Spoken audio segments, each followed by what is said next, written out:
once these funds run out, the cotton companies, as the main change agent, they find it very difficult to maintain or to sustain the sustainability.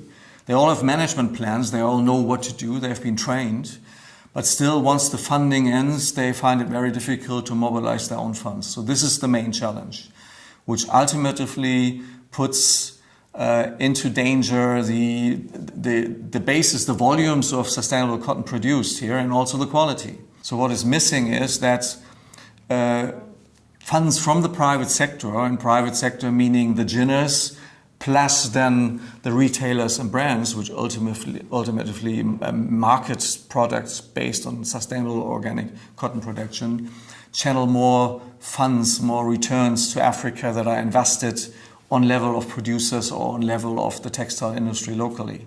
Because today, the value creation, the increment in value creation is not in Africa. It's somewhere else in Asia, it's in Europe, and in the US and Australia, but not here in Africa. This conference, I think, has multiple agendas and objectives. I mean, for the government of Burkina Faso, obviously, is being one of the steps to promote their own aspiration in creating textile industry locally. It's been in the discussion very long. The German Minister of Economic Cooperation and Development came here last year and was also discussing the potentials of doing this. So there's an aim, an agenda to do this. So this conference may contribute to raising awareness for the need and not the opportunities, perhaps, but also perhaps the challenges and the limitations of establishing textile production or some more value creation here in Burkina Faso. That's the main agenda. The session we're having today on biological sustainable cotton production based on smallholders in West Africa, where niche markets perhaps can attract some funders or some support organizations. This is why I'm here, for example. We would have to involve the consumers, but there's a barrier to the consumers, and the barrier is put up by the retailers and brands, and perhaps provocatively said, perhaps also by the standards. I don't know how many retailers and brands are here, but there are non-governmental organizations here, there are researchers, there are support organizations like ours who always take up messages and information to channel it into some other, let's say, more consumer-oriented communications, and that's very important. The consumer in Europe, I'm from Germany, from Germany, he's very aware of the need to have sustainable production, organic, biological production. But when he or she buys a shirt which is labeled organic or sustainable, then they believe it. It should be that, and it should not be blended with Chinese fibers or whatsoever. And this is something where I think more communication, information of the consumer is needed. Media like yours is perhaps one way.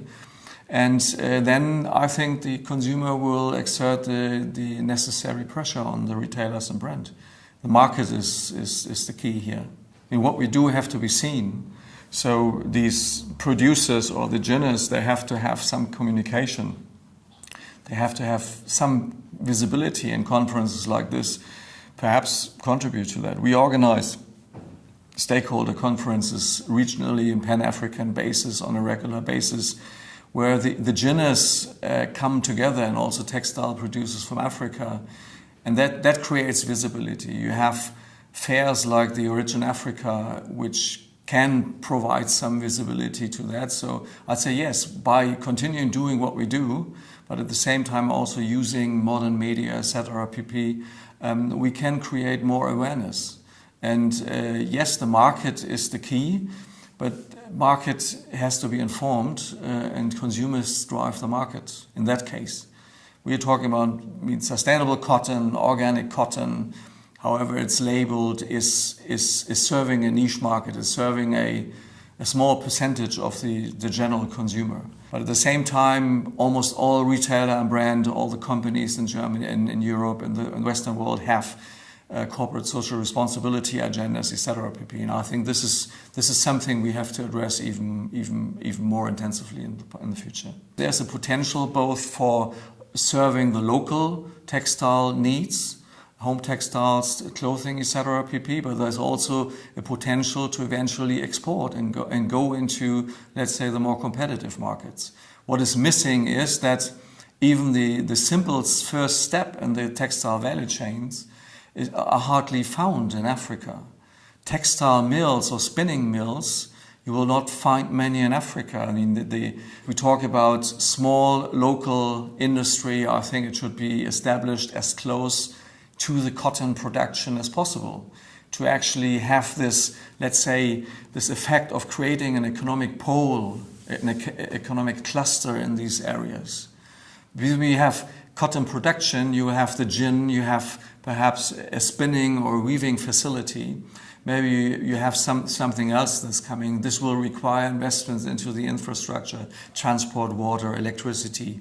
It will attract, let's say, suppliers. So I think this should be done where the cotton is produced to give something back to the people that produce the prime material.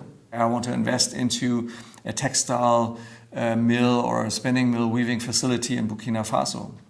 But as a businessman, you would have to evaluate the framework conditions. And the government in Burkina Faso would have to do something about transport. I mean, you come out here, I mean, that's not so easy.